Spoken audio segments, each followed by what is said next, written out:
তারেক রহমান খারাপ সন্তান। এই ঘৃণ্য প্রচার যারা করে তারা হয় স্টুপিড নয়তো ইচ্ছাকৃত শয়তান। আজকে একটা জিনিস পরিষ্কার করে বলি, তারেক রহমান মায়ের অসুস্থতায় দেশে আসেননি বলে যারা অপপ্রচার করছেন, তারেক রহমানকে খারাপ সন্তান, অকৃতজ্ঞ এইসব বলে নোংরা কথা বলছেন, তারা হয় বোকার স্বর্গে বাস করছেন, ইচ্ছাকৃত ভাবে শয়তানি করছেন। কারণ তারেক রহমান দেশে ফেরাটা তার একার সিদ্ধান্ত না, এটা বেগম খালেদা জিয়ার সিদ্ধান্ত।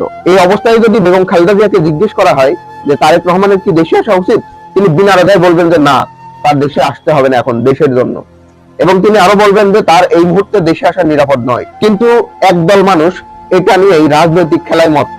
তারা এত বড় পণ্ডিতও জানে না তারেক রহমান যদি আজ দেশে ফিরে, তাহলে এটা শুধু পারিবারিক সিদ্ধান্ত থাকবে না বা পারিবারিক বিষয়ে থাকবে না, এটা পুরো বাংলাদেশের জাতীয় নিরাপত্তার ঝুঁকি হয়ে যাবে। দেশের মধ্যে এমন সব অস্থিরতা সৃষ্টিকারী শক্তি সক্রিয়, যাদের হাতে এই 5ই আগস্টে চুরি হয়ে যাওয়া অনেক অস্ত্র এখন ঘুরে বেড়াচ্ছে।